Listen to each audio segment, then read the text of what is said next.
My palms were sweating as I shuffled down the narrow airplane aisle, the worn strap of my duffel bag digging into my shoulder. The recycled air felt too thin, carrying whispers of expensive cologne and the faint metallic tang of anxiety.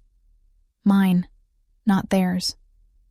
I'd never flown before, not once in my 25 years. Growing up in the foster system and then working paycheck to paycheck at a diner in Queens hadn't exactly afforded me many luxuries.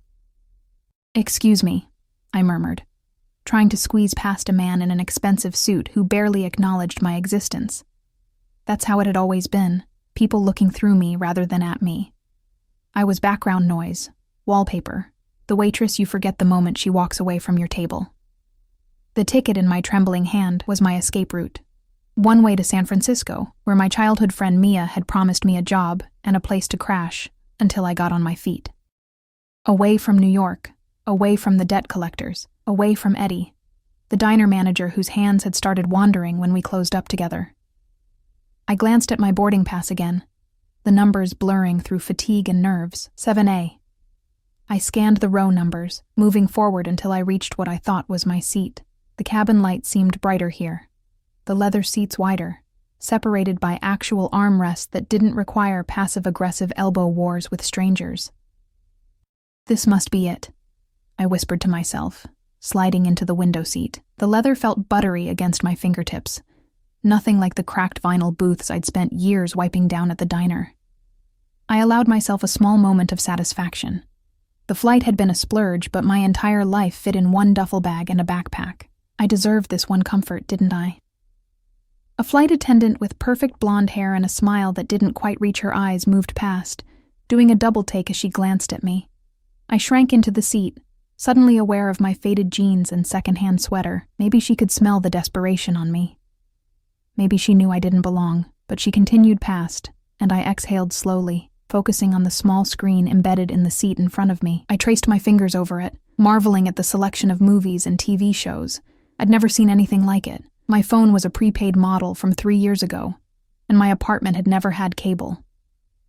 The plane began to fill, the first-class cabin quieter than I expected. Men and women in tailored clothes moved with the confidence of people who've never had to check their bank account before making a purchase. I kept my gaze lowered, afraid someone would challenge my right to be there. Then I felt it. A shift in the atmosphere, subtle but unmistakable. Like the air pressure had changed, making my ears pop. The cabin seemed to go quieter, conversations falling to hushed murmurs. I didn't look up, not right away. Instead, I noticed the reactions around me, the slight straightening of backs, the curious glances, the sudden attentiveness of the flight attendants. He came into my peripheral vision like a storm front. Dark, imposing, inevitable. A tall figure in a perfectly tailored black suit that seemed to absorb light rather than reflect it. I caught fragments of him as he moved, strong hands with a heavy silver ring, broad shoulders that tapered to a narrow waist, dark hair cut close at the sides but longer on top. I dared a glance up and immediately regretted it. His face was arresting, all sharp angles and contrasts. High cheekbones, a strong jaw darkened with precisely maintained stubble, and eyes so intensely blue they seemed artificially lit from within. He couldn't have been more than 35, but authority radiated from him like heat. He wasn't alone. 2 men flanked him, their watchful eyes scanning the cabin in continuous sweeps. They moved with military precision, one taking position at the front of the first-class section, while the other stood near my row, his hand never far from the inner pocket of his jacket. The man, I couldn't think of him as just another passenger, stopped at the row behind mine. I could feel his presence like a physical weight against my back, could smell the subtle notes of sandalwood and something darker, more primal. Power had a scent, I realized. And money. Real money. Old money. Not the crumpled bills I counted every night after my shift. "Mr. Russo, can I get you anything before takeoff?" The flight attendant who had barely glanced at me now hovered attentively, her smile genuine and eager. "Water. No ice." His voice was deep, with the barest hint of an accent I couldn't place. Italian, maybe? It held the quiet confidence of someone who never needed to raise it to be heard. I shifted in my seat, suddenly aware of the mistake I'd made. I must have read my boarding pass wrong. This was first class.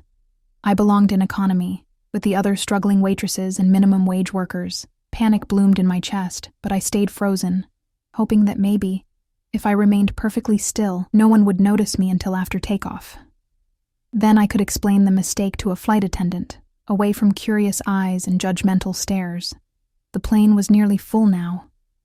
I opened my boarding pass again, squinting at the numbers. My seat was 17A, not 7A. I'd made a rookie mistake, mistaking the 1 for a smudge on the paper. My cheeks burned with embarrassment. I'd have to get up, walk past the imposing man behind me, endure the stares as I made my way back to my rightful place. Just as I gathered my courage to stand, the blonde flight attendant appeared at my side. "Excuse me, miss." Her voice was honeyed, but her eyes were cool. "May I see your boarding pass, please?" I swallowed hard, handing over the crumpled paper. She examined it, her perfectly shaped eyebrows rising slightly. "I'm so sorry," I whispered, heat climbing up my neck. "I made a mistake. My seat is actually 17A. I can move right away." She opened her mouth to respond, but another voice cut through the air like a blade. "Is there a problem?" The man, Mr. Russo, had risen slightly from his seat, his gaze now fixed on our interaction. Up close, he was even more intimidating. A scar traced a thin white line along his jaw, the only imperfection in his otherwise flawless face. "No problem at all, Mr. Russo," the flight attendant said quickly.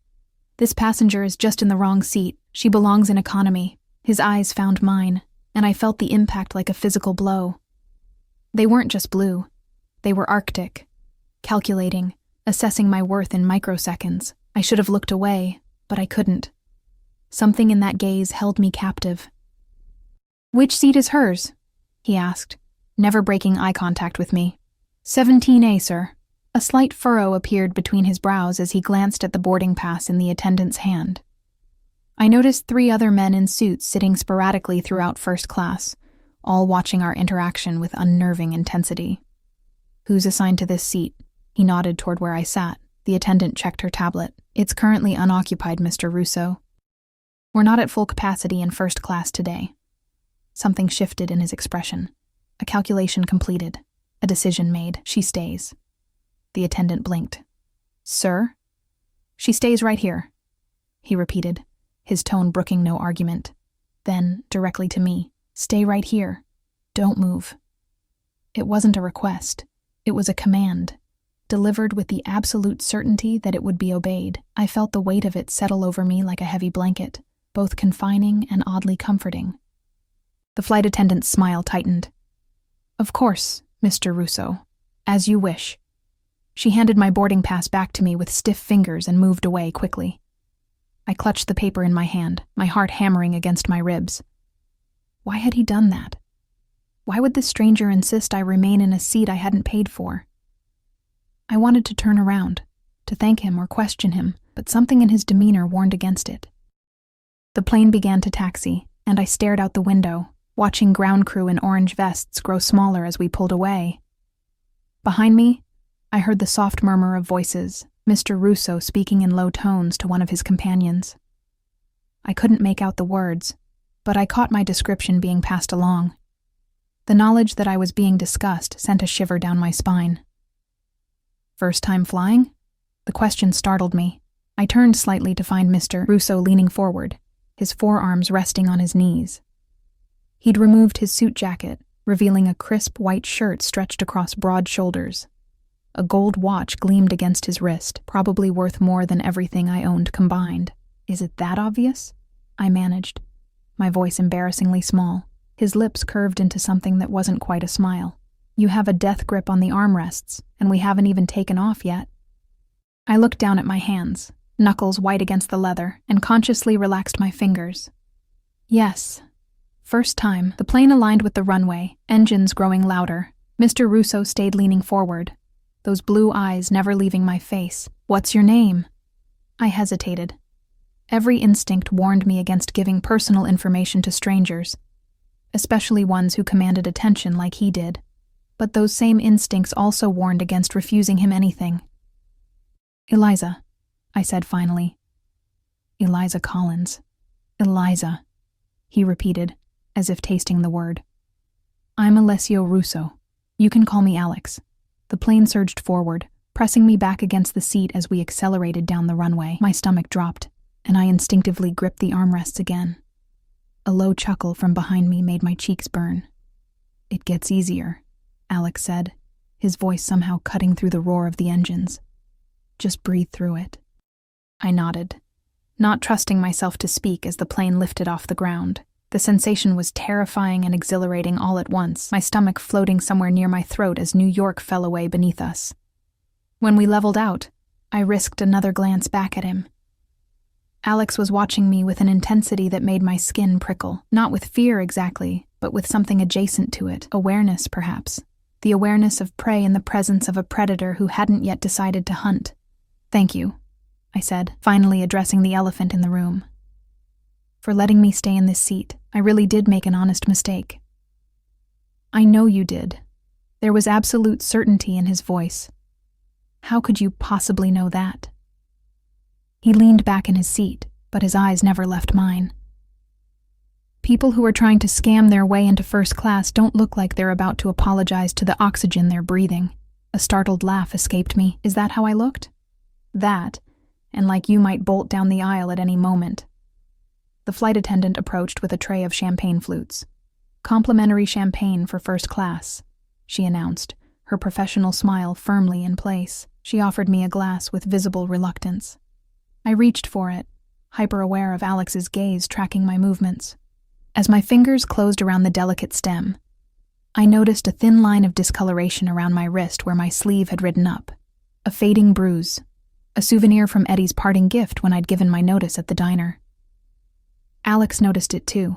His expression didn't change, but something deadly flickered in those blue eyes. Enjoy the champagne, Eliza. It's Dom Perignon. Probably better than whatever they serve in 17A. The flight attendant moved on to offer him a glass, which he accepted without looking at her. His focus remained on me, or more specifically, on my wrist, which I quickly covered by tugging down my sleeve. I sipped the champagne, the bubbles exploding on my tongue with a taste that was nothing like the $11.99 sparkling wine I'd bought to celebrate New Year's Eve alone in my apartment. It's good, I said inadequately. It should be, at $200 a bottle. He said it casually, without a hint of boasting. $200 for a bottle of alcohol. I could live for a week on that. I took another sip, trying to appreciate what might be my only chance to taste something so expensive. San Francisco, he said, nodding toward my boarding pass still clutched in my hand. Business or pleasure? Neither, really. I'm moving there. Fresh start. Running to something or away from something? The question hit too close to home. I stared into the golden liquid in my glass. Both, I guess. He made a sound of acknowledgement, as if my answer confirmed something for him. When I looked back, his eyes had softened marginally, though they lost none of their intensity. Sometimes both is the only answer that makes sense, he said. The plane hit a pocket of turbulence jostling us. My champagne sloshed dangerously close to the rim of the glass. Without thinking, Alex's hand shot out, steadying mine. His skin was warm, his grip gentle but firm. I froze, hyper-aware of the contact, of how long it had been since someone had touched me with any kind of care. Careful, he murmured, his fingers lingering for a heartbeat longer than necessary before he withdrew. First rule of first class, don't waste good champagne.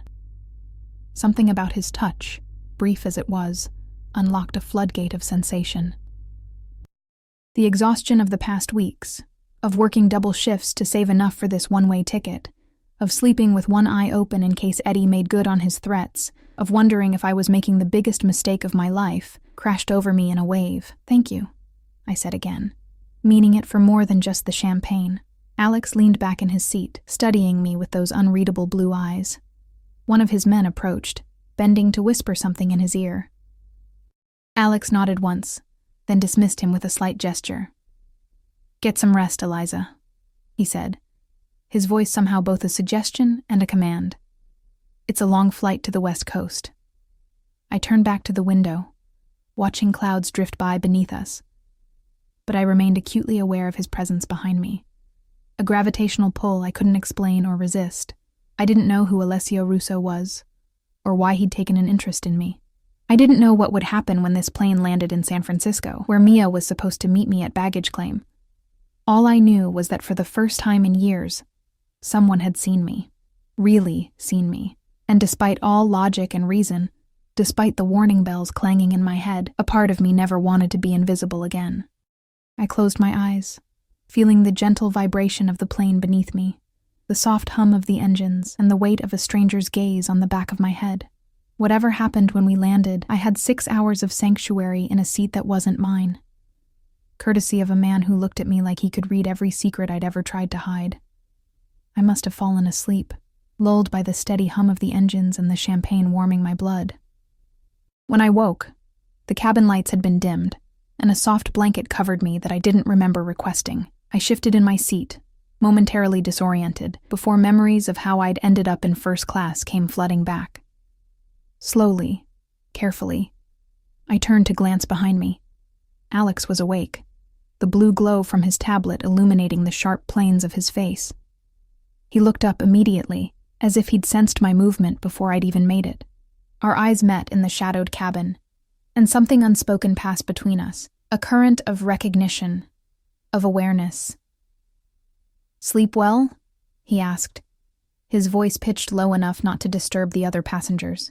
I nodded, suddenly conscious of my tangled hair and the dried drool that probably marked the corner of my mouth. I wiped at my face self-consciously. "How long was I out?" "About 3 hours." He set his tablet aside. "You looked like you needed it." 3 hours of unguarded vulnerability in the presence of a stranger. I should have felt exposed, violated somehow. Instead, I felt oddly rested, as if for those 3 hours, the weight of vigilance had been carried by someone else. "I didn't order this," I said, lifting the edge of the blanket. One corner of his mouth lifted. "I did. You were shivering." The knowledge that he'd been watching me while I slept, close enough to notice me shivering, should have unnerved me. Maybe it was Stockholm Syndrome, or maybe just the lingering effects of genuine sleep, but I felt a flutter of something like gratitude instead. "Thank you. Again. I seem to be saying that a lot to you." His eyes narrowed slightly, not in anger but in consideration. "You're not used to people doing things for you, are you, Eliza Collins?" The directness of the question caught me off guard. "No," I admitted. "Not really." "Why is that, I wonder?" It wasn't really a question, more like a thought spoken aloud. I shifted uncomfortably under his scrutiny. "Just lucky, I guess." He didn't smile at my attempt at humor. Instead, he leaned forward, closing the distance between us. "I think it's because you don't expect it. You've trained yourself not to." His insight was too accurate, too penetrating. I looked away, out the window at the endless black sky. "You don't know anything about me. I know more than you think." Something in his tone made me look back at him. He held up his phone, and on the screen was a social media profile. My social media profile. The few public photos I had, my employment history at the diner, the community college classes I'd taken in accounting before I'd had to drop out to work more hours. "What the hell?" I hissed, anger temporarily overshadowing my intimidation. "You looked me up? While I was sleeping?" He didn't seem the least bit apologetic. "I make it a point to know who I'm dealing with." "We're not dealing with anything. You're a stranger who happened to be on the same flight as me. A stranger who's apparently also a stalker." Something dangerous flickered across his face, a warning I was too incensed to heed. "Be careful, Eliza," he said softly. "There's a difference between caution and disrespect. I'm allowing one, not both." The implied threat, delivered with such casual confidence, doused my anger like cold water. I became acutely aware of the isolation of our position, 35,000 feet in the air, surrounded by his men, with nowhere for me to go even if I wanted to escape. "I apologize," I said stiffly. "I'm not accustomed to having my privacy invaded quite so thoroughly." He studied me for a moment longer, then nodded once, accepting my apology without offering one of his own. Tell me about San Francisco. You said you're meeting someone there? The abrupt change of subject left me scrambling. My friend Mia. We grew up in the same foster home for a while. She moved out west a few years ago, got herself settled. She's offered me her couch until I can find a place. And a job? You have prospects? I shifted uncomfortably. Mia says the restaurant where she works is hiring. It's nothing fancy, just a cafe near Fisherman's Wharf. But it's a start. A waitress. He said it flatly without inflection, yet I felt judged nonetheless. It's honest work, I defended. And I'm good at it. I'm sure you are. But is that all you want, Eliza? To carry other people's food and smile for their tips? The question stung, mostly because I'd asked it of myself too many times to count. What I want doesn't matter much. What matters is paying rent and keeping the lights on. A flight attendant appeared with a tray of refreshments, interrupting whatever Alex had been about to say. She served him first, naturally, setting down a tumbler of amber liquid that I assumed was expensive whiskey. "And for you, miss?" she asked, her smile now seemingly genuine. Whatever reluctance she'd shown earlier had vanished. I wondered what had changed, or what Alex had said while I was sleeping. "Just water, please." She handed me a bottle of water with a chilled glass. "We'll be serving dinner in about 20 minutes. Would you like to see the menu?" "Dinner. In first class." I tried to contain my surprise. "Yes, thank you." She presented me with a leather-bound menu that looked more appropriate for a 5-star restaurant than an airplane. When she departed, I opened it to find descriptions of dishes that made my mouth water. Seared sea bass with saffron risotto, filet mignon with truffle butter, roasted rack of lamb with rosemary juice. The diner where I worked served Salisbury steak that came frozen in plastic trays. "Recommendation?" Alex asked, noticing my overwhelmed expression. "I've never had any of these things," I admitted. Something like displeasure crossed his face. "Never?" I shrugged, trying to mask my embarrassment. Foster care isn't exactly known for its culinary experiences, and waitresses don't typically eat at places that serve. I squinted at the menu, pan-seared foie gras with fig compote. For a moment, I thought I saw genuine anger in his eyes, but it was gone so quickly I might have imagined it. "The lamb," he said decisively. "You should try the lamb, and the chocolate soufflé for dessert." When the flight attendant returned, I ordered as Alex had suggested. He chose the filet mignon, along with a bottle of red wine that made the attendant's eyebrows rise in appreciation. "That's an excellent choice, Mr. Russo. I'll decant it right away." After she left, I gave him a questioning look. "Is the wine special?" "It's a 2010 Chateau Lafite Rothschild, about $1,500 a bottle." I nearly choked on my water. "For wine? On an airplane?" A ghost of a smile touched his lips. "I have particular tastes." The food, when it arrived, was unlike anything I'd ever experienced. The lamb was tender and flavorful, the sauce rich and complex. Alex insisted I try his filet, cutting a piece and transferring it to my plate with a smoothness that spoke of years dining in fine establishments. He poured wine for both of us, watching with evident satisfaction as I took my first sip. "What do you think?" he asked. I struggled to find words that wouldn't betray my inexperience. "It's complex. I taste fruit, but also earth and something almost like leather." He looked genuinely pleased. "You have a good palate. Most people wouldn't catch those notes on their first try." The praise warmed me more than it should have. We ate in comfortable silence for a while, the rich food and wine creating a bubble of luxury that made the rest of the world seem distant and unimportant. "Tell me about New York," he said eventually. "What are you running from?" I set down my fork, appetite suddenly diminished. "I told you. I'm looking for a fresh start, and I told you I know more than you think." His eyes dropped to my wrist, where the bruise had been visible earlier. "Who was he?"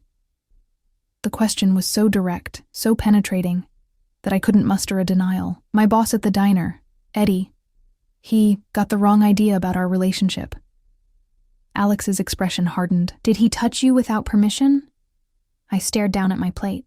"He tried, more than once. The last time I fought back. That's when he grabbed my wrist. Said if I ever wanted to work in the city again, I'd stop being so frigid." I laughed bitterly, as if I needed more reasons to leave.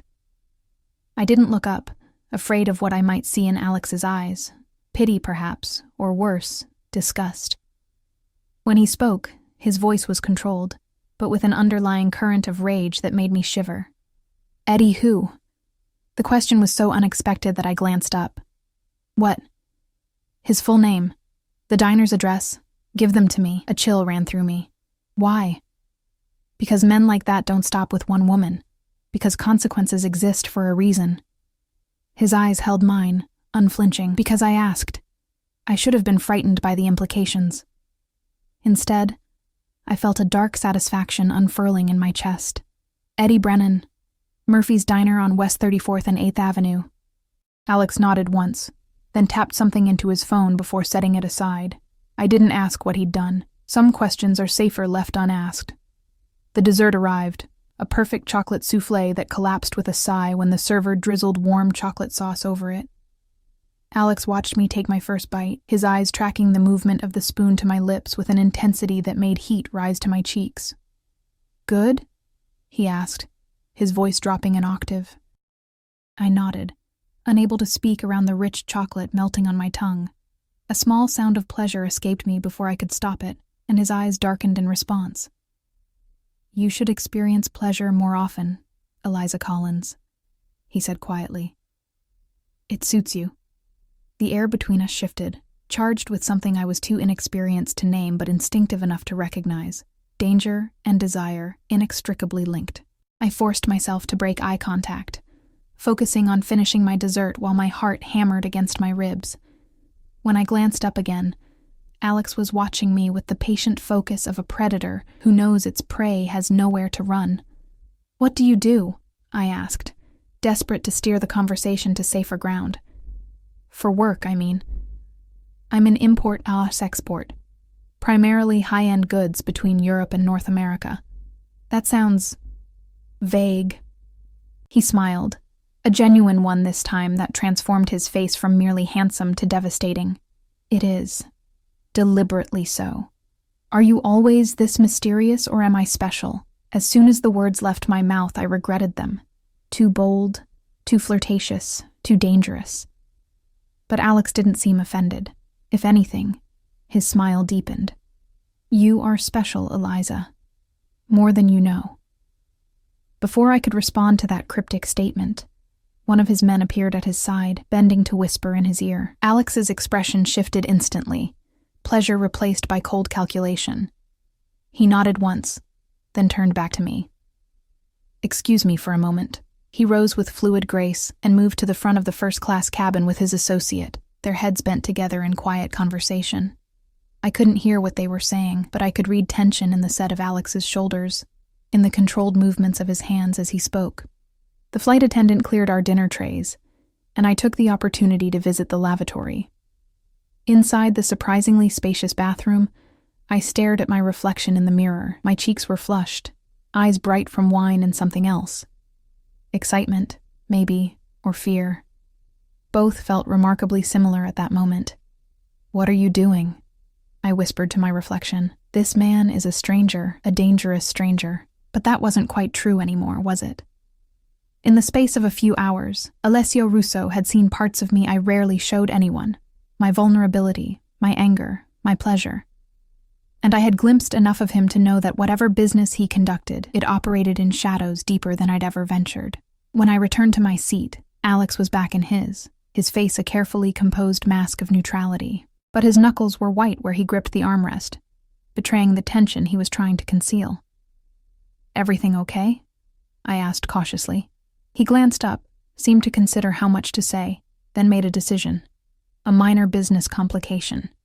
Nothing that can't be handled. By your employees. I nodded toward the men positioned throughout the cabin.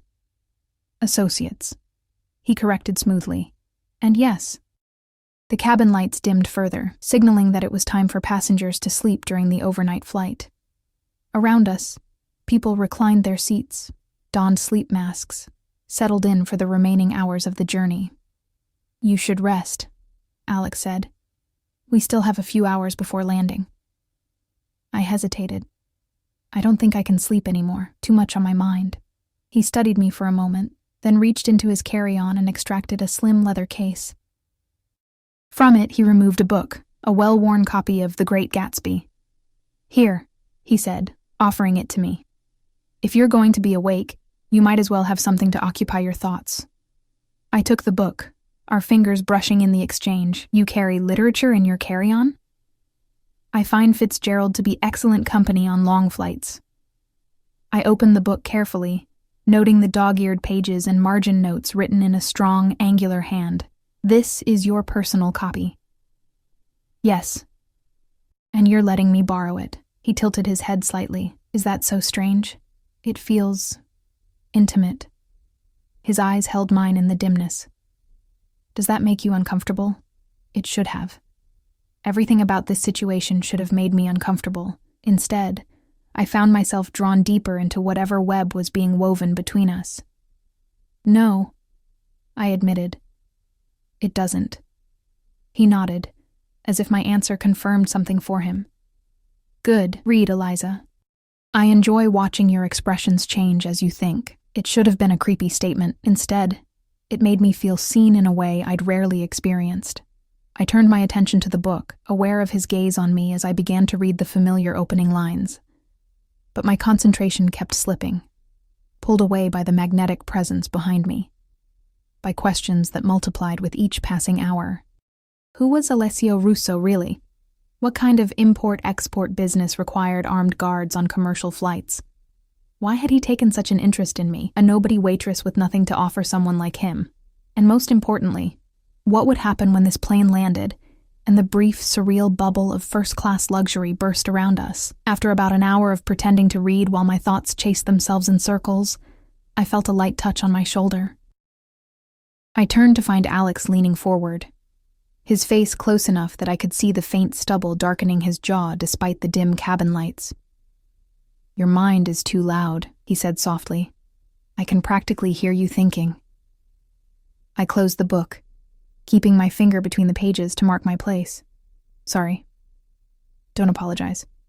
Tell me what's troubling you." I hesitated, then decided on honesty. "You." His eyebrows rose slightly. "Me?" "This." I gestured vaguely between us. "Whatever this is. I don't understand why you're interested in me. Men like you don't notice women like me. Men like me?" There was a dangerous edge to his voice now. "Wealthy. Powerful." I swallowed hard. "Dangerous." Instead of denying it, he smiled. A predator's smile. All teeth and no warmth. "And women like you?" "Invisible," I said simply. "Dispensable." Something flashed in his eyes, anger, but not directed at me. "You are many things, Eliza Collins, but invisible and dispensable are not among them." He reached out slowly, giving me time to pull away, and brushed a strand of hair behind my ear. His touch was light, almost reverent, but I felt it like a brand against my skin. "What if I told you that I saw you the moment you stepped onto this plane? That I watched you try to make yourself smaller, to apologize for the space you occupy? That I recognized in you something I've been looking for without knowing it?" My breath caught in my throat. I'd say that sounds like a line, a very good one, but still a line. He laughed, a genuine sound of surprise and delight that transformed his face yet again. "Fair enough. But what if it's true? Then I'd say you're either insane or dangerous, possibly both. And yet you're still here, talking to me instead of pretending to sleep." He had me there.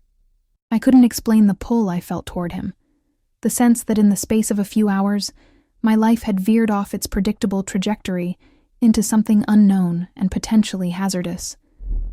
"Maybe I'm the one who's insane," I said softly. The overhead speakers crackled to life, the captain's voice announcing that we'd soon begin our descent into San Francisco.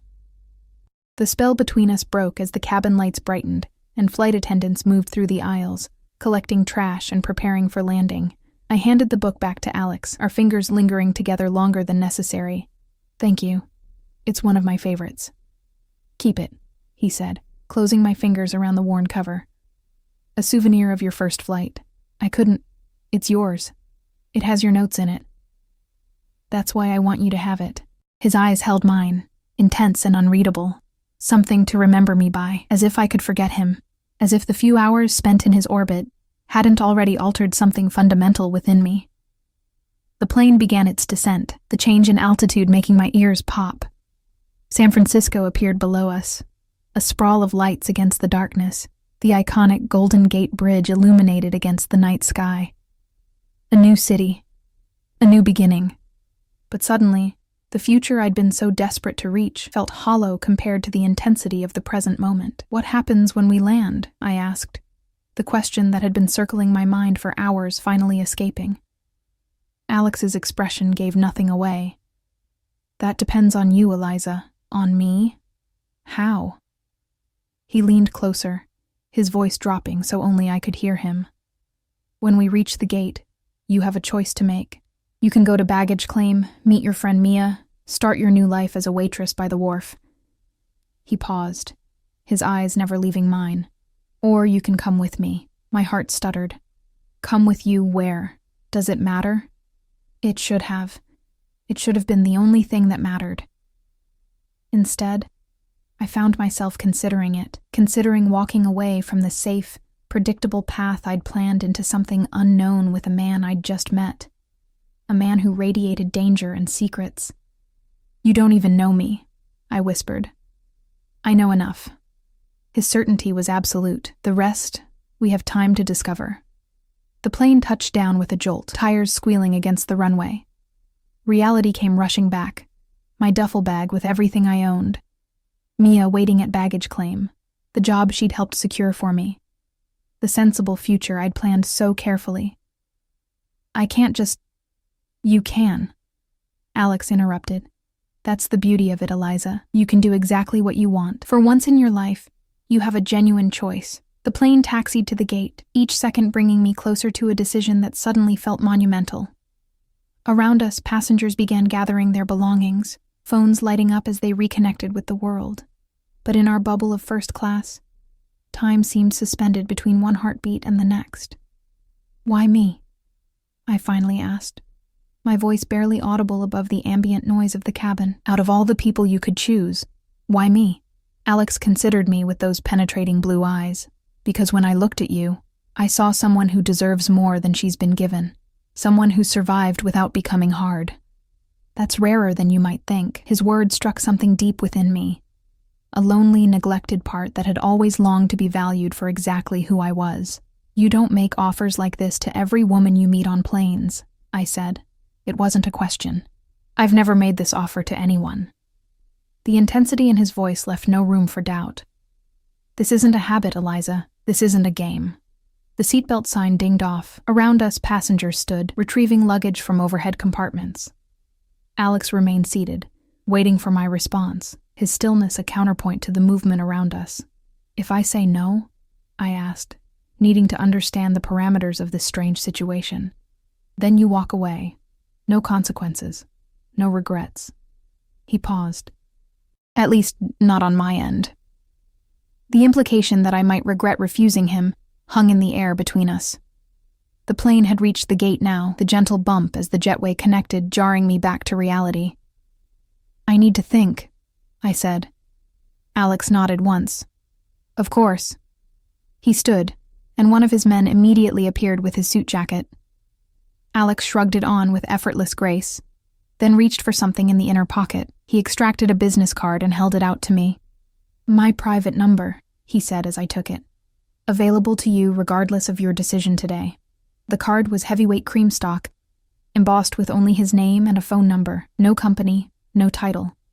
Just Alessio Russo in elegant script. I slipped it into my pocket as passengers began to disembark. Alex's men moved with practiced efficiency, one leading the way while the others flanked him protectively. He paused in the aisle beside my seat, looking down at me with an expression I couldn't quite interpret. I'll wait for you at the exit to the secure area, he said. 20 minutes.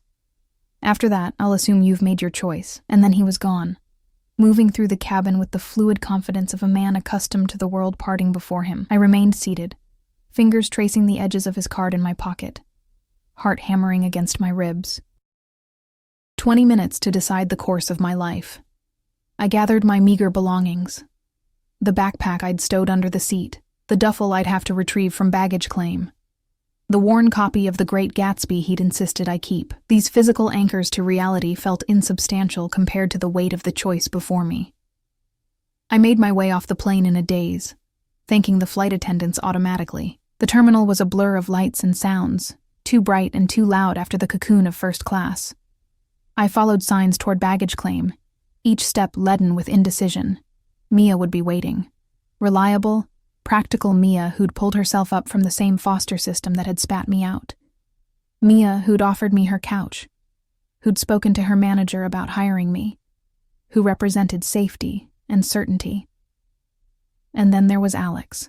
Dangerous, magnetic Alex who looked at me like I was something precious instead of disposable. Alex who offered an unknown future that terrified and thrilled me in equal measure.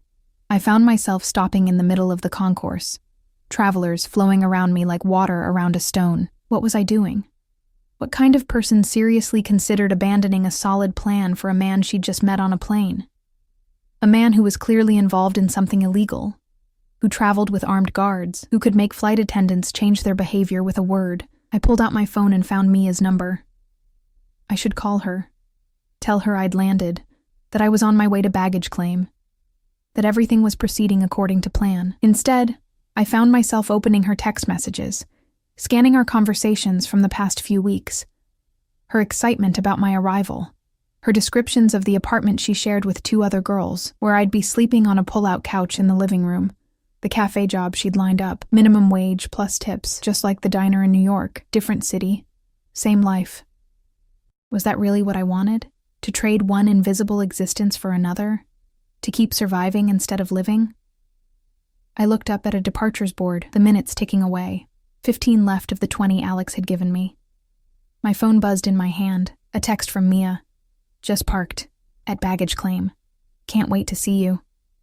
Guilt twisted in my stomach. She'd done everything right, been the kind of friend everyone should be lucky enough to have. And here I was, contemplating standing her up for a man who practically screamed danger. I resumed walking, heading toward the escalators that would take me down to baggage claim. This was insane.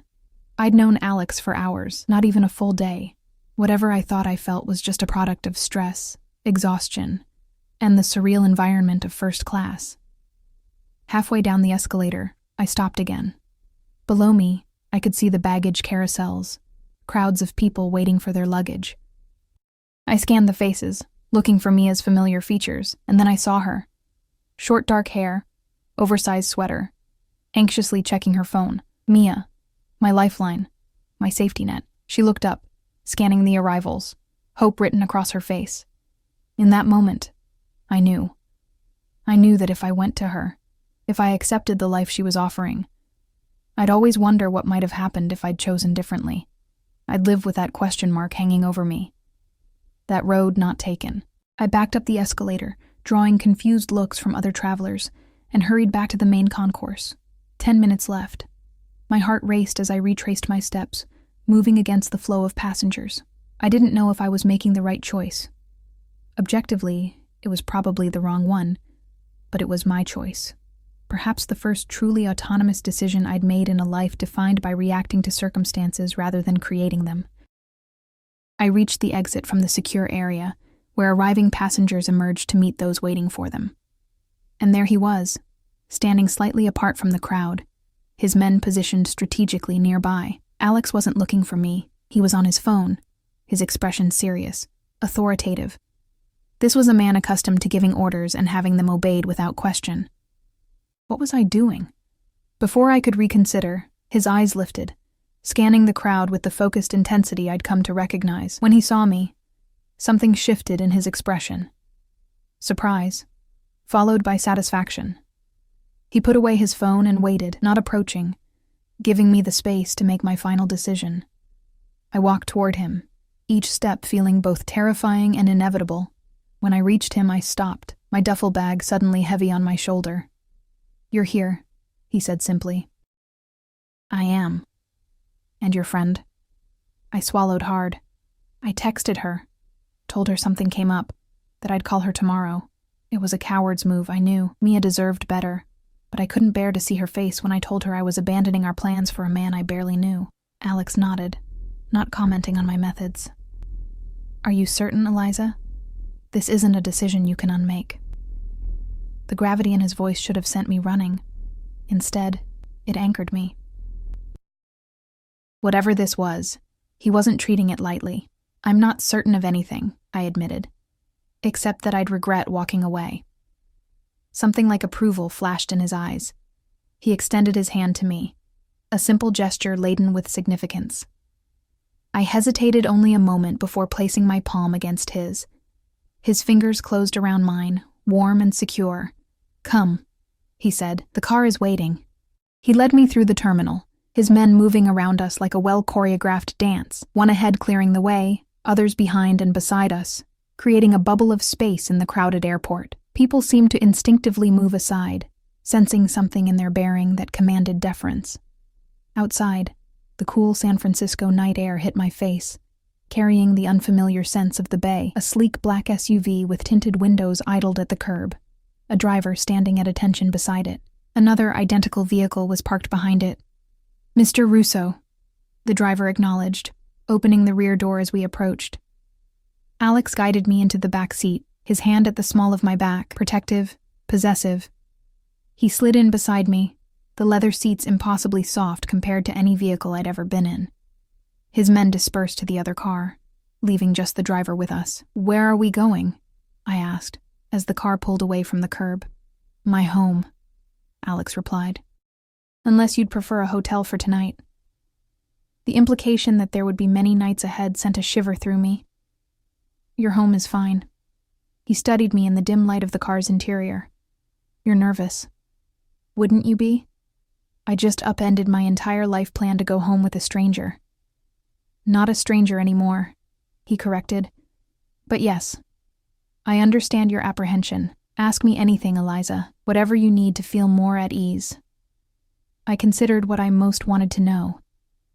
"Are you in the Mafia?" The bluntness of my question startled a laugh from him, rich and genuine. "You don't waste time, do you? I think we're past the point of dancing around things." He inclined his head in acknowledgement. "My family has interests in various businesses. Some legitimate, some less so. We prefer to operate with certain traditions and codes of honor." It wasn't a direct answer, but it was confirmation enough. The man beside me was not merely wealthy. He was powerful in ways that existed outside normal society. I should have been terrified. Instead, I felt a strange calm settle over me, as if naming the danger had somehow neutralized it. "Why San Francisco?" I asked. I would have expected New York or Chicago. "We have operations on both coasts," he said. "I oversee our West Coast interests. My brother handles the East, and these interests include," his lips curved into that not-quite smile, "import, export, as I said. Real estate, shipping, entertainment, banking." He paused. "Protection." The euphemism wasn't lost on me. I nodded, processing this information. "And where do I fit into all this?" His expression turned serious. "You don't. That part of my life remains separate from whatever develops between us. But your men, your security, they'll always be there, won't they? Watching." "Yes." No apology, no equivocation. "My position necessitates certain precautions." The car turned off the main highway onto a winding road that climbed into the hills. Through the windows, I caught glimpses of the bay far below, city lights reflecting off the water like scattered stars. "Is this the part where you tell me all the rules?" I asked, only half joking. "What I can and cannot do as whatever I am to you?" Alex's gaze intensified. "You're not a possession, Eliza. I don't want to control you. I want to give you opportunities you've never had before." "In exchange for what?" His hand found mine in the darkness, fingers intertwining. "Your company, your perspective, your trust. Eventually, it sounded too good to be true. People like him didn't just pluck people like me from obscurity out of the goodness of their hearts. There has to be more to it than that," I insisted. He was quiet for a moment, considering his words carefully. "When I saw you on that plane, trying so hard to be invisible, to apologize for taking up space that was rightfully yours, I saw myself, not as I am now, but as I was once, before my father's position became mine, before I understood my worth." The revelation stunned me into silence. This man, who exuded power and confidence from every pore, had once felt as I did. It seemed impossible. I was 14 when my father brought me from Sicily, he continued, his voice taking on a distant quality. I spoke little English. The other children called me names, mocked my accent. I learned quickly to make myself smaller, to attract less attention. I tried to imagine him as that vulnerable boy, and failed. What changed? My father saw what was happening. He took me aside and said something I've never forgotten. You are a Russo. You bow your head to no one. Alex's eyes found mine in the darkness. The same applies to you now, Eliza. Whatever protection my name provides is yours. Whatever resources I have are at your disposal. You need never make yourself small again. His words filled a void inside me I hadn't realized existed. A desperate hunger for belonging, for protection, for the certainty that I mattered to someone. I don't know how to be that person, I admitted, the one who doesn't apologize for existing. You'll learn. His confidence was absolute. I'll teach you. The car turned through an imposing gate that opened automatically at our approach. Beyond it stretched a long, winding driveway flanked by carefully manicured trees. At the end stood a sprawling mansion. Modern glass and steel softened by natural stone, perched on the hillside with the bay spread out below it like a private kingdom. This is yours, I breathed, taking in the scale of the property.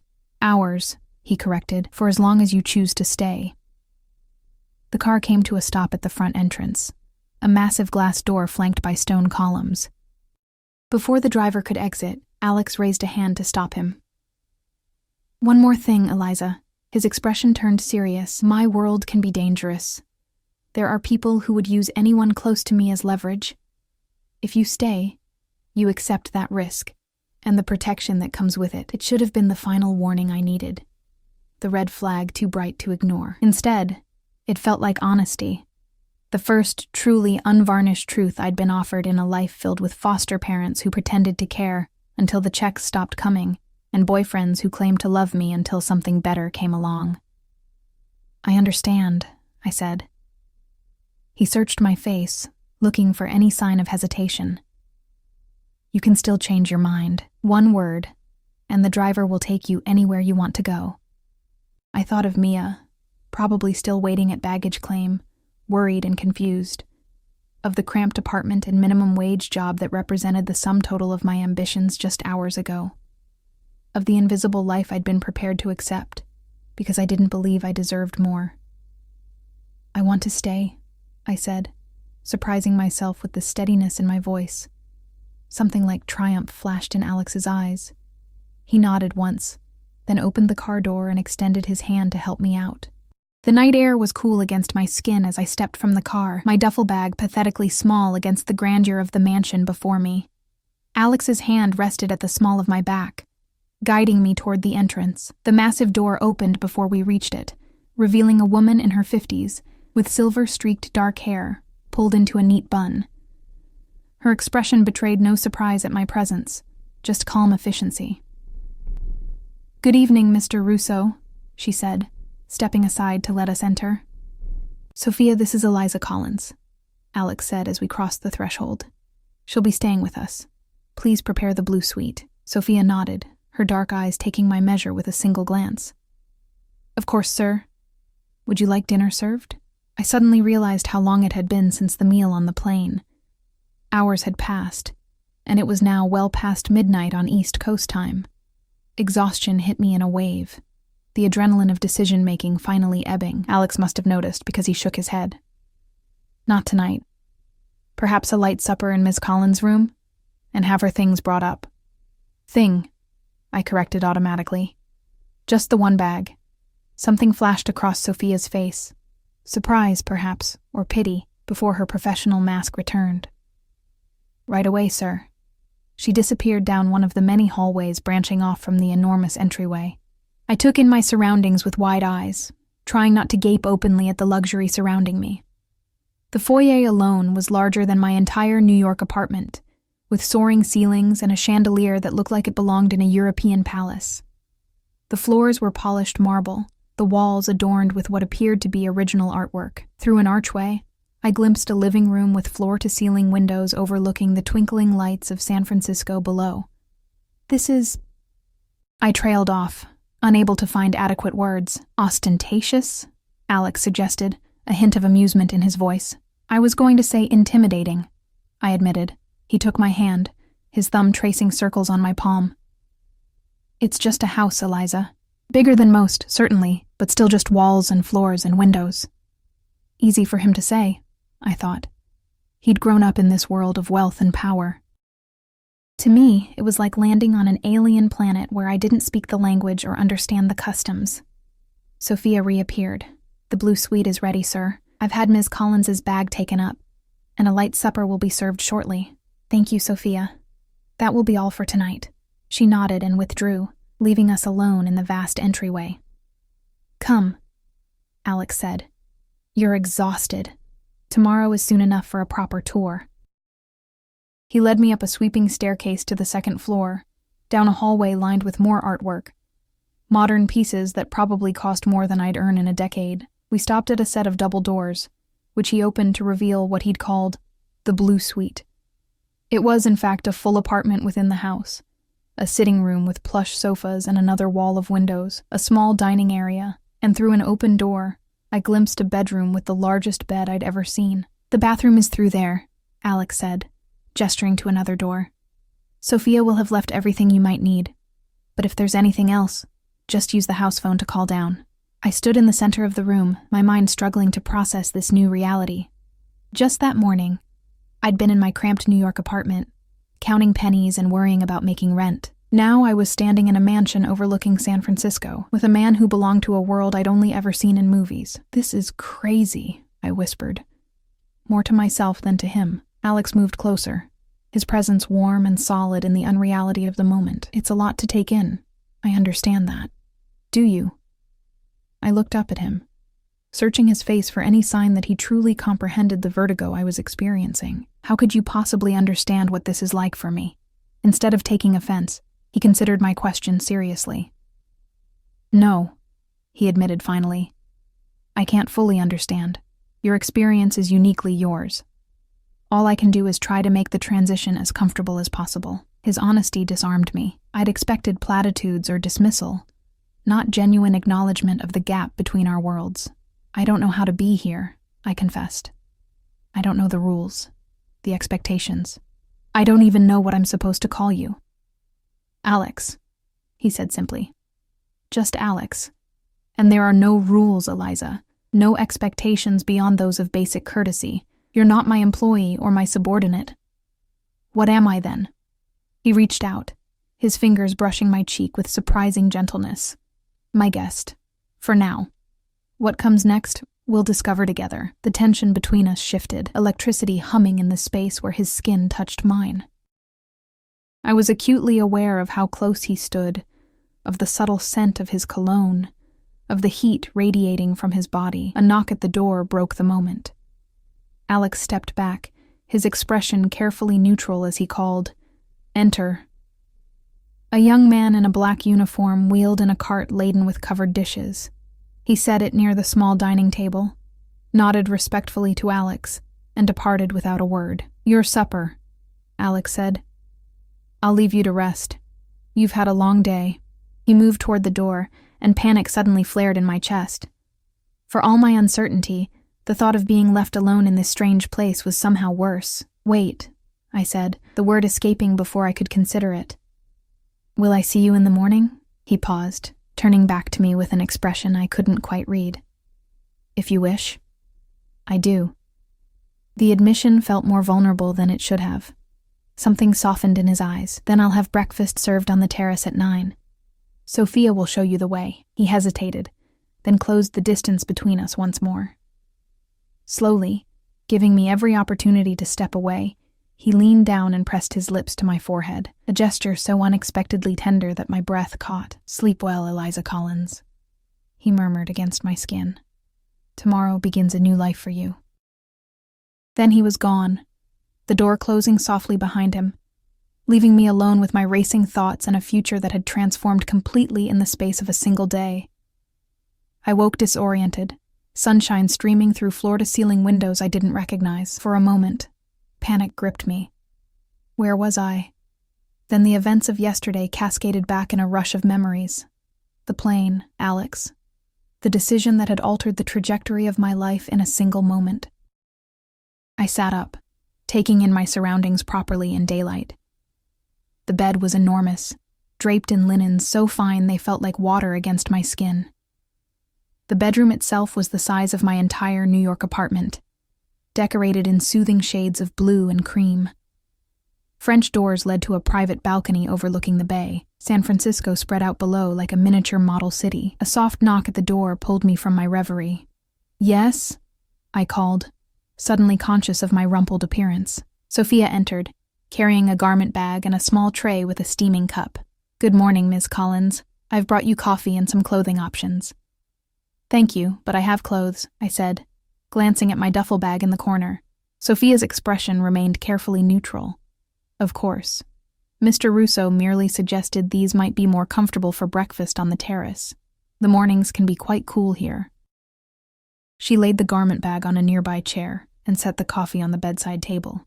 "Breakfast will be served at 9, as Mr. Russo mentioned. The bathroom is fully stocked with toiletries, and there are robes in the closet. Will you need anything else?" The normalcy with which she treated this bizarre situation, as if it were perfectly ordinary for strange women to appear overnight in her employer's home, was somehow more disorienting than the luxury surrounding me. "No, thank you," I managed. Sophia nodded. "I'll return at 8:45 to escort you to the terrace." When the door closed behind her, I sipped the coffee, rich, dark, and perfectly prepared, while eyeing the garment bag with suspicion. How had Alex arranged for clothes in my size overnight? What else had he arranged while I slept, blissfully unaware in this gilded cage? Curiosity eventually won out. I unzipped the bag to find several options. A casual but clearly expensive sundress in pale yellow, designer jeans with a silk blouse, and a flowing pants set in soft blue linen. Each item still bore tags from high-end boutiques, and all looked to be exactly my size. I showered in a bathroom bigger than most hotel rooms, with a rainfall shower head and products that smelled of jasmine and sandalwood. Wrapping myself in a plush robe, I returned to examine the clothes more closely. Part of me wanted to reject these offerings on principle, to wear my own worn jeans and t-shirt as an act of independence. But another part, one I wasn't entirely proud of, yearned to step into this new world fully, to see if I could belong in it, even temporarily. I chose the linen pants and matching top, the most modest option, but still far nicer than anything I'd ever owned. They fit perfectly, the fabric soft against my skin, in a way that made my old clothes seem like burlap in comparison. Sophia returned precisely at 8:45, nodding approvingly at my appearance. "This way, Ms. Collins." She led me through the mansion's winding corridors, each room we passed more impressive than the last. Original artwork adorned the walls, and furniture that belonged in museums sat casually in living spaces.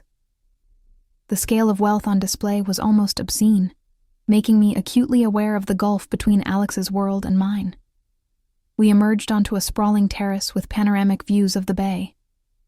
A table had been set for two, white linen tablecloth billowing gently in the morning breeze, and there was Alex, standing at the stone balustrade gazing out at the water, his back to us. He wore casual clothes today, dark jeans and a light sweater that did nothing to diminish his commanding presence. He turned as we approached, his eyes sweeping over me with unconcealed appreciation. "Thank you, Sophia," he said, dismissing her with a nod before focusing entirely on me. "You look rested." "Did you sleep well?" "Like the dead," I admitted. "I think I was more exhausted than I realized." He pulled out a chair for me, the gesture oddly formal in the casual setting. The first day in a new place is always overwhelming. Add to that a cross-country flight and a life-changing decision. He let the sentence hang unfinished as he took his own seat. 2 staff members appeared, serving coffee and juice before presenting a breakfast spread that could have fed 10 people. Fresh fruit, pastries, eggs prepared 3 different ways, bacon, smoked salmon, and dishes I didn't even recognize. "I wasn't sure what you preferred," Alex explained, noting my wide eyes. In my world, breakfast is usually coffee and maybe a granola bar, I said, trying to keep my tone light despite the stark reminder of our differences. Alex frowned slightly. That's not breakfast, Eliza. That's survival. I loaded my plate with fruit and a croissant, hyper-aware of my table manners. Did one cut a croissant with a knife in this world? I wasn't sure, so I tore off small pieces with my fingers, hoping it wasn't a faux pas. Thank you for the clothes, I said, after taking a sip of orange juice so fresh it must have been squeezed moments ago. Though I'm curious how you knew my size. A ghost of a smile touched his lips. I have a good eye for such things, a useful talent in your line of work. I couldn't resist the small jab. Instead of taking offense, he seemed amused. In my personal life, perhaps. My professional associates rarely care if I can estimate their measurements. I laughed despite myself, some of the tension easing from my shoulders. Fair point. We ate in companionable silence for a few minutes, the view of San Francisco providing a stunning backdrop. Boats crisscrossed the bay, tiny from this distance, like toys in a child's bathtub. You have questions, Alex said finally, setting down his coffee cup. Ask them. I considered where to begin among the 1,000 queries crowding my mind. Why didn't you introduce yourself on the plane right away? You knew I was in the wrong seat from the beginning, didn't you? He nodded. I was curious to see what you do. Most people caught in that situation become defensive or entitled. You were neither. You were prepared to accept responsibility and retreat with dignity. So it was a test? An observation, he corrected. I don't play games, Eliza. What about your business? I chose my words carefully. Is that not a game of sorts, with rules and consequences? His expression turned serious. It's not a game when lives and livelihoods are at stake. It's a responsibility, one I take very seriously. And is that why you have men watching the house? I nodded toward the grounds below, where I'd spotted security personnel making rounds. Alex didn't seem surprised that I'd noticed. Yes. My position makes certain precautions necessary. Because of rivals? Or law enforcement? He studied me for a moment, as if deciding how much to reveal. Both, at times, though we maintain mutually beneficial relationships with most local authorities. The casual acknowledgement of corruption should have shocked me. Instead, it felt like confirmation of how the world really worked. The powerful making their own rules while the rest of us lived by different standards. And what happens now? I asked. The question that had been circling my mind since I'd made my decision at the airport. With me, I mean. Alex set down his fork, giving me his full attention. That depends on what you want, Eliza. I can offer you many things. Security, comfort, opportunities you've never had before. What I can't offer is a conventional relationship because of who you are, because of what I am, he corrected. My world doesn't allow for normal courtships or predictable paths. Anyone close to me must accept certain realities. Security concerns, public scrutiny, private obligations. I absorbed this, trying to read between the lines. Are you saying you want me to be your... What? Girlfriend? Mistress? Something darkened in his expression. I don't use such terms. They're reductive and disrespectful. Then what am I doing here, Alex? I pushed, needing clarity. What do you want from me? Your company, he said simply. Your perspective. Your presence in my life, in whatever capacity evolves naturally between us. It sounded too vague, too convenient. And in return, you'll want for nothing. Your own space here, if you choose to stay. Education, if you wish to pursue it. A career path that interests you. Financial independence. The offer was so expansive it made me dizzy. Why would you do all that for someone you just met?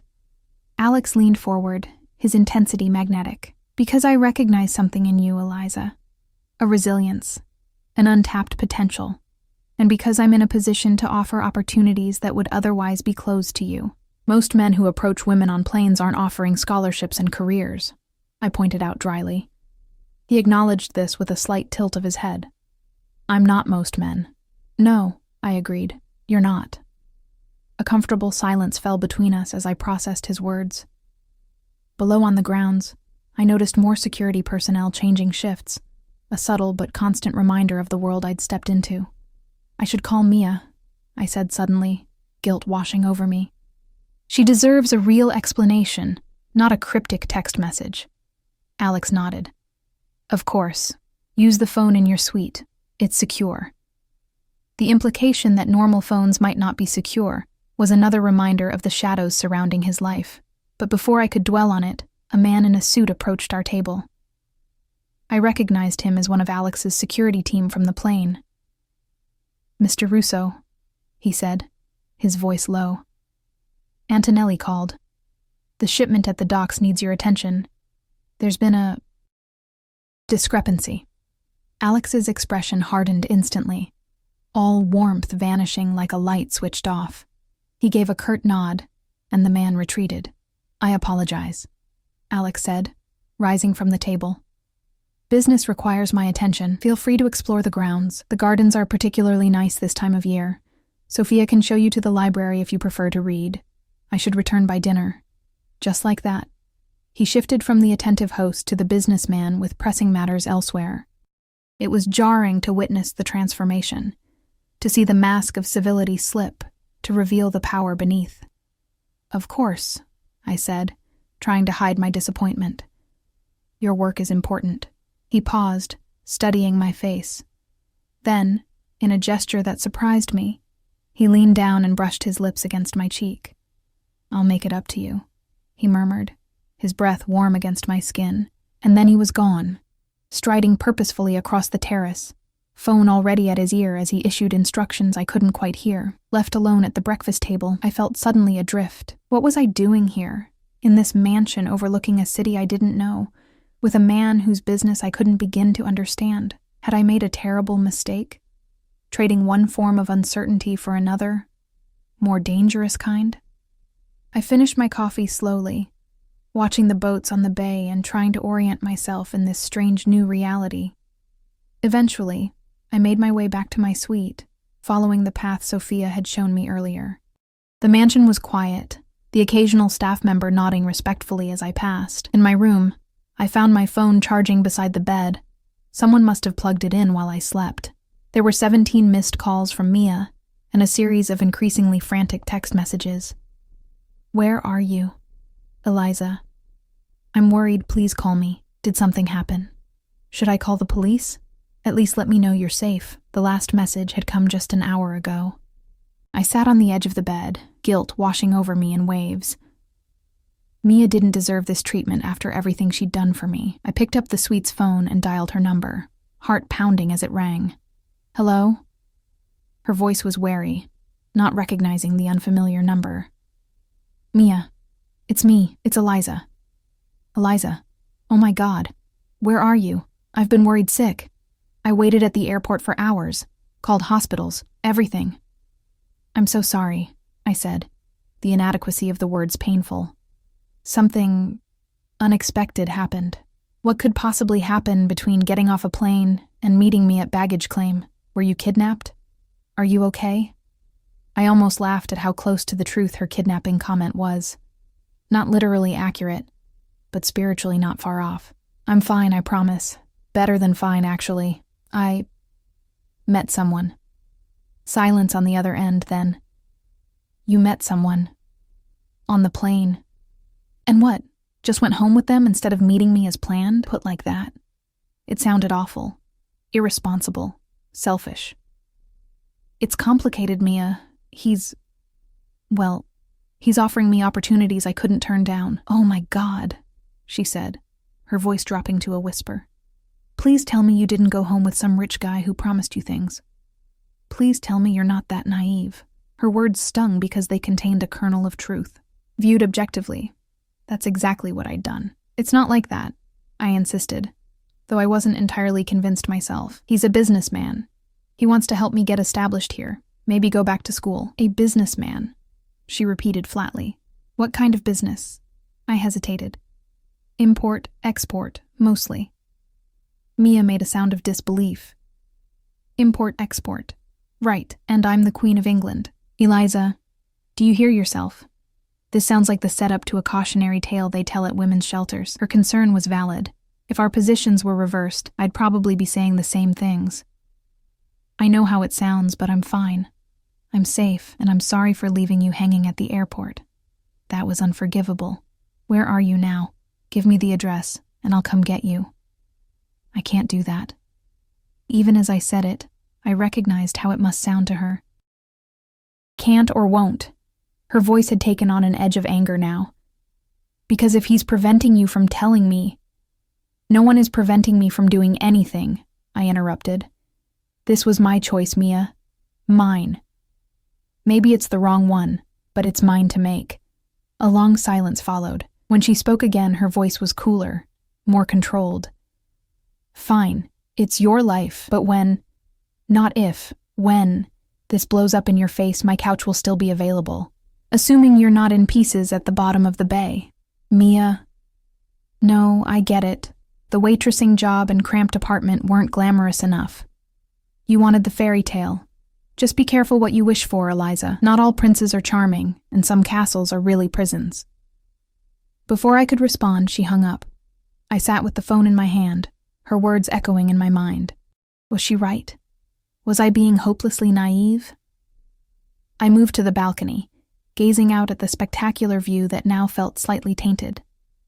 In the distance, I could see the Golden Gate Bridge, shrouded partially in the city's famous fog.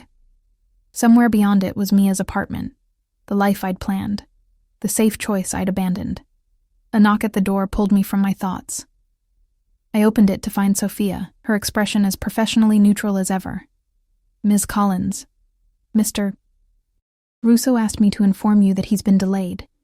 He suggests you make use of the pool or gardens this afternoon, and he'll join you for dinner at 7. Thank you, Sophia. I hesitated, then added, Actually, I was wondering if I might see the rest of the house. I don't want to wander around lost. Something like approval flickered in her eyes. Of course. I'd be happy to give you a tour. For the next hour, Sophia guided me through the mansion, each room more impressive than the last. There was a library with floor-to-ceiling bookshelves, a home theater that rivaled commercial cinemas, a gym equipped with machines I couldn't even name, and an indoor pool in addition to the outdoor one I'd glimpsed from my balcony. Throughout the tour, I noticed subtle but unmistakable security measures, cameras in discreet locations, staff members who looked more like guards than household help, reinforced doors to certain areas Sophia politely described as Mr. Russo's private offices. By the time we returned to my suite, my head was spinning with impressions and questions. I thanked Sophia, who reminded me that dinner would be at 7 in the small dining room, small being a relative term in this house, I'd learned.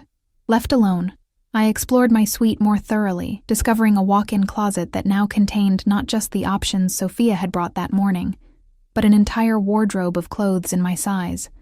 Dresses, pants, tops, even nightwear and lingerie, all still with tags from designer boutiques. The gesture was simultaneously thoughtful and presumptuous. Alex had anticipated my needs, but also assumed I'd stay long enough to require a complete wardrobe. The realization left me with conflicting emotions, gratitude mixed with unease at being so easily provided for, as if I were a doll to be dressed and positioned in his world. I spent the afternoon by the outdoor pool, reading a book I'd borrowed from the library while trying to process the whirlwind changes in my life. The sun was warm, the view spectacular, and staff appeared periodically to offer refreshments or adjust umbrellas for my comfort. It was easy to see how one could become accustomed to this life, to slip into the role of the kept woman in the mansion on the hill, but Mia's warning nagged at me, along with my own misgivings about the source of Alex's wealth and power. As the sun began its descent toward the horizon, I returned to my suite to prepare for dinner, my mind no clearer than it had been that morning. I was still adrift in unfamiliar waters, clinging to the life raft Alex had unexpectedly thrown my way. But one question remained, haunting me, as I dressed for dinner in clothes that didn't feel like mine. Was I escaping one trap only to willingly walk into another? I chose a simple black dress from the new wardrobe, the fabric draping elegantly while remaining modest. My reflection in the full-length mirror startled me. I looked like someone else, someone who belonged in this world of wealth and power. The transformation was superficial, of course, but unsettling nonetheless. Sophia arrived precisely at 7 to escort me to dinner. She led me through the mansion's winding corridors to what she'd called the small dining room, a space that could comfortably seat 12, but had been set for an intimate dinner for 2. Crystal chandeliers cast a warm glow over the polished mahogany table, and floor-to-ceiling windows offered views of the city lights now twinkling in the dusk. Mr. Russo will join you shortly, Sophia informed me before disappearing. Leaving me alone in the imposing space, I wandered to the windows, watching as San Francisco transformed from day to night. Tiny pinpricks of light outlined the Golden Gate Bridge, and boats moved across the darkening bay like floating lanterns. It was breathtakingly beautiful, and so far removed from the life I'd known that it felt like a dream from which I might suddenly wake. I've always found that view therapeutic. I turned to find Alex standing in the doorway, still in business attire, but with his tie loosened and jacket removed. He looked tired, the perfect composure I'd observed earlier now showing faint cracks. "Rough day?" I asked. A shadow crossed his face. "Business complications. Nothing for you to worry about." He crossed the room to join me at the window, standing close enough that I could feel the heat radiating from his body. "You look beautiful," he said, his eyes taking in the dress with appreciation. "Thank you, though I can hardly take credit for it." I gestured to the outfit. This was in the closet, along with an entire department store's worth of clothes. "Do you disapprove?" he asked, watching my reaction carefully. "I'm just not used to people buying me things without asking, especially not entire wardrobes." "Would you have preferred to wear your old clothes? Or would you have preferred I take you shopping and watch you check price tags, calculating what you could afford?" His insight was uncomfortably accurate. I would have been painfully aware of costs had we gone shopping together, would have gravitated toward the least expensive options, regardless of whether I liked them. "No," I admitted, "but there's a middle ground between that and this." He considered my words, then nodded slowly. "You're right. I apologize for overstepping. I'm accustomed to solving problems efficiently rather than considering the emotional implications." His apology surprised me. Men like him, powerful, wealthy, used to getting their way, rarely acknowledged missteps. "Thank you," I said. "I appreciate the gesture truly. It's just a lot to adjust to." He offered his arm, guiding me to the table where he pulled out my chair. The adjustment period is always the most difficult, for both of us. As he took his seat across from me, 2 staff members appeared, one serving wine, while the other presented the first course, a delicate seafood appetizer artfully arranged on Limoges china. "I hope you don't mind," Alex said. "I took the liberty of arranging the menu, but in the future the chef would be happy to prepare whatever you prefer." In the future. The casual certainty with which he spoke of my continued presence both comforted and unsettled me. "This is perfect," I assured him, taking a sip of wine that probably cost more than my monthly rent in New York. We ate in companionable silence for a few minutes, the food exquisite in ways I lacked the vocabulary to describe. Finally, I gathered my courage to ask the question that had been nagging at me all day. "Alex, what exactly happened at the docks today?" His fork paused halfway to his mouth, his expression instantly guarded. "Business matters. Nothing that concerns you." "I think it does concern me," I countered gently. "If I'm going to be here, in your home, in your life, shouldn't I understand what that life entails?" He set down his fork, studying me with those penetrating blue eyes. "There are aspects of my business that are better kept separate from our personal relationship." "For my protection?" I couldn't keep the skepticism from my voice. "Yes," he said simply. "The less you know about certain operations, the safer you are, both from external threats and from legal complications." Legal complications. The euphemism hung between us, a reminder of the shadows that surrounded his empire. "I'm not asking for trade secrets," I said, "but if I'm going to make an informed decision about staying here, I need to understand who you really are. Not just the man who enjoys Fitzgerald and drinks $1,000 wine, but the one who makes people nervous when he walks into a room." Alex was quiet for so long I thought he might refuse to answer. When he finally spoke, his voice was measured, controlled. "There was a shipment arriving from Sicily. Specialty goods that pass through specific channels to avoid excessive taxation and regulatory hurdles." He paused, choosing his words carefully. Someone attempted to renegotiate terms after delivery. That required my personal attention. I read between the lines easily enough. Smuggled goods. Attempted extortion or theft, a response that had required the boss himself to intervene, likely not with polite conversation. "Did you hurt anyone?" I asked, the directness of my question surprising even me. His expression remained impassive. "I resolved the situation." "That's not an answer." "It's the only one I'm prepared to give." His tone wasn't unkind, but it made clear that particular line of questioning was closed. The staff reappeared to clear our plates and serve the main course, a perfectly cooked steak for him, herb-crusted salmon for me. As they worked, I noticed the heavy silver ring on Alex's right hand had a small scratch that hadn't been there at breakfast. I didn't comment on it.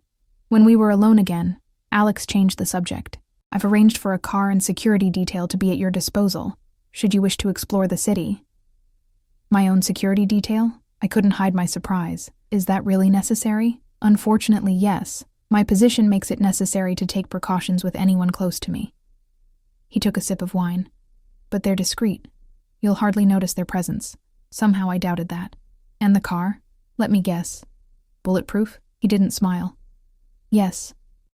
The matter-of-factness of his answer was sobering. This wasn't a game or a movie. It was his reality. And now, by extension, mine. "I spoke to Mia today," I said, changing the subject to something that had been weighing on me. "She thinks I've made a terrible mistake." Alex's expression remained neutral. "That's understandable. From her perspective, you abandoned carefully laid plans to go home with a stranger." "She used the phrase 'in pieces' at the bottom of the bay," I admitted.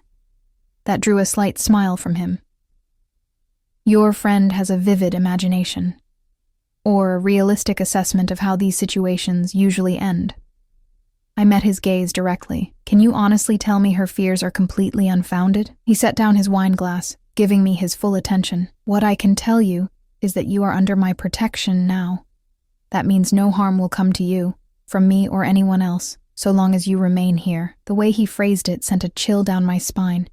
Protection implied danger, and "so long as you remain here" carried an implicit warning about what might happen if I didn't. "Is that meant to be reassuring?" I asked. "It's meant to be honest." He leaned forward slightly. "I won't insult your intelligence by pretending my world is without risks, but I can promise that within it, you are safer than you've ever been." The irony wasn't lost on me. Safety in the shadow of danger. Protection from the very man others feared. "And if I decided to leave?" I asked, the hypothetical hanging between us. Something darkened in his eyes. "Are you planning to?" "I'm trying to understand the parameters," I clarified, "whether this gilded cage has a door that opens from the inside." For a moment, anger flashed across his face, quickly controlled but unmistakable. "This is not a cage, Eliza. You're free to leave anytime you choose. I would provide you with the means to establish yourself comfortably elsewhere, ensure your security, and wish you well." I studied his expression, looking for any sign of deception. "Just like that? No consequences? Just like that?" His voice was steady. The only consequence would be the opportunities lost, for both of us. The tension between us eased slightly. I took another bite of the perfectly prepared salmon, considering his words. If what he said was true, then I truly did have a choice: to stay in this world of luxury and danger, or to walk away with more resources than I'd had before. The staff returned to clear the main course, serving an exquisite chocolate dessert that melted on my tongue. As I savored it, a thought occurred to me. "What about Eddie?" I asked. "At the diner. You had me give you his information on the plane." Alex's expression remained carefully neutral. "What about him? Did you do something?" He took a deliberate sip of wine before answering. "Eddie Brennan no longer manages that diner. He's decided to pursue opportunities elsewhere, quite far elsewhere, and he's developed an unfortunate case of broken fingers that will make grabbing women's wrists difficult for the foreseeable future." I should have been horrified. Instead, a dark satisfaction settled in my chest. "You had that done for me? Someone you just met?" "I had it done because men like Eddie deserve consequences," he corrected, That it benefited someone I found interesting was a happy alignment. The casual way he spoke of violence was a stark reminder of who he truly was beneath the polished exterior. Yet I couldn't summon the moral outrage I should have felt. Eddie had hurt others before me, and would have continued had someone not stopped him. "Thank you," I said finally, surprising myself with my sincerity. Alex nodded once, accepting my gratitude without comment. The conversation shifted to lighter topics as we finished dessert. His recommendations for places I might enjoy in the city, books from his library he thought I might like. After dinner, he suggested a walk through the gardens, now illuminated by subtle landscape lighting. The night air was cool, carrying the scent of roses and the distant salt tang of the bay. Security personnel maintained a discreet distance as we strolled along stone pathways between carefully tended beds. "I've enrolled you in classes at the university," Alex said casually, as if he were commenting on the weather. "Starting next semester. Business administration and accounting, if I recall correctly from your previous coursework. Unless you'd prefer something different." I stopped walking, stunned by the presumption. "You what?" He turned to face me, apparently surprised by my reaction. "I thought you'd be pleased. You mentioned wanting to finish your degree." "On the plane, yes, but that doesn't mean you get to make those decisions for me without asking." Understanding dawned in his eyes. I've overstepped again." "Significantly?" I confirmed, crossing my arms. Instead of becoming defensive, he considered me thoughtfully. "You're right. I apologize. I'm used to efficiency. Seeing a need and addressing it immediately. People aren't problems to be solved, Alex. I appreciate the intention, but I need to make my own choices." He nodded slowly. "I understand. The enrollment can be canceled if you prefer to handle it yourself, or change to a different program if accounting no longer interests you." His willingness to acknowledge the error and correct it softened my irritation. "Thank you. And it's not that I don't want to go back to school. I do. I just need to feel like I'm building my own life, not having one constructed for me." "A fair distinction," he acknowledged. "I'll try to be more mindful of it." We resumed walking, a comfortable silence falling between us. The gardens opened onto a terrace overlooking the city, where a stone bench offered a place to sit and admire the view. Alex guided me there with a gentle hand at the small of my back. "Despite my missteps," he said as we sat, "I hope you're not regretting your decision to come here." I gazed out at the twinkling lights of San Francisco, considering the whirlwind changes of the past 36 hours. "I don't regret it," I said honestly. "It's overwhelming and sometimes frightening, but also exhilarating." "Exhilarating," he repeated, satisfaction evident in his voice. "I like that." He was sitting close enough that our shoulders nearly touched, his presence both intimidating and magnetic. When he turned to face me, his expression had softened in the moonlight, making him look younger, more vulnerable. "I want to kiss you, Eliza," he said, the directness of the statement stealing my breath. "May I?" The formality of the request was oddly touching. This powerful man who could arrange violence with a phone call, who commanded fear and respect in equal measure, asking permission for something so simple as a kiss. Instead of answering with words, I leaned toward him, closing the distance between us. His lips met mine with surprising gentleness, the contact soft and questioning at first, then more insistent as I responded. His hand came up to cradle my face, fingers tangling in my hair as the kiss deepened.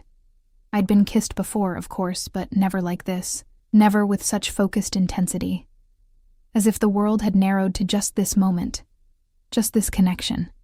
When we finally broke apart, I was breathless, my heart racing in my chest. Alex's eyes were darker now, pupils dilated as he studied my face in the moonlight. "You continue to surprise me, Eliza Collins." "Is that good or bad?" I asked, my voice slightly unsteady. "Very good," he assured me, his thumb tracing the curve of my lower lip. "Predictable is boring, and you are anything but boring." We stayed on the terrace for another hour, talking about everything and nothing. My childhood in foster care, his early years in Sicily, books we'd read, places he'd traveled. With each exchange, the strange man from the plane became more real to me, more human, despite the dangerous power he wielded. When the night air grew too cool, he walked me back to my suite, his hand clasped warmly around mine. At my door, he paused, his expression serious once more. "I have to leave town for a few days," he said. "Business in Los Angeles that requires my personal attention." Disappointment washed over me, surprising in its intensity. "When do you leave?" "Tomorrow morning, early." He tucked a strand of hair behind my ear, his touch lingering. "The house and staff are at your disposal while I'm gone. Sophia will help with anything you need, and your security detail will remain in place." I nodded, trying to hide my disappointment. "How long will you be gone?" 3 days. 4 at most." His hand cupped my cheek. "Will you be here when I return?" The question carried weight beyond its simple words. He was offering me an opportunity, a grace period to consider my decision without his overwhelming presence influencing me. "Yes," I said, surprising myself with the certainty I felt. "I'll be here." Relief flickered across his face, quickly masked. "Good." He leaned down, pressing a kiss to my forehead. "Sleep well, Eliza." As he turned to go, I caught his hand. "Alex?" He looked back, eyebrows raised in question. "Thank you for seeing me when I thought I was invisible." Something profound moved behind his eyes. Recognition, perhaps, or understanding. He raised my hand to his lips, pressing a kiss to my knuckles. "Thank you for allowing yourself to be seen." After he left, I stood in the doorway of my suite, watching his retreating figure until he disappeared down the corridor. In the space of 2 days, my life had transformed completely, from a struggling waitress fleeing a dead-end existence to whatever I was becoming in Alex's world. I didn't know what the future held, couldn't predict where this strange, intense connection might lead. There would be challenges ahead, cultural gaps to bridge, power dynamics to navigate, shadows from his business that might threaten to engulf us both. But for the first time in my life, I felt truly seen. Valued not for what I could do or provide, but for who I was beneath the armor I'd built around myself. It was terrifying and liberating in equal measure, this newfound visibility. As I prepared for bed in my luxurious suite, I caught sight of my reflection in the mirror. Cheeks flushed, eyes bright with something that looked remarkably like hope. The woman staring back at me was familiar, yet changed, standing at the threshold of a life I'd never imagined possible. Tomorrow, Alex would leave for Los Angeles, giving me space to explore this new reality on my terms. I would walk the grounds of this mansion that might become my home. I would read in the library, swim in the pool, perhaps even venture into the city with my assigned security detail. And when he returned, we would begin writing whatever story lay ahead of us. A story that had begun with a mistake, a wrong seat on a plane, and those commanding words that had changed everything. "Stay right here. Don't move." Words that had led not to captivity, as they might have suggested, but to the first truly free choice I'd ever made. I slipped between silk sheets, the events of the past 2 days replaying in my mind as sleep began to claim me. Whatever happened next, whatever complications, dangers, or joys awaited, I knew one thing with absolute certainty. I was exactly where I wanted to be.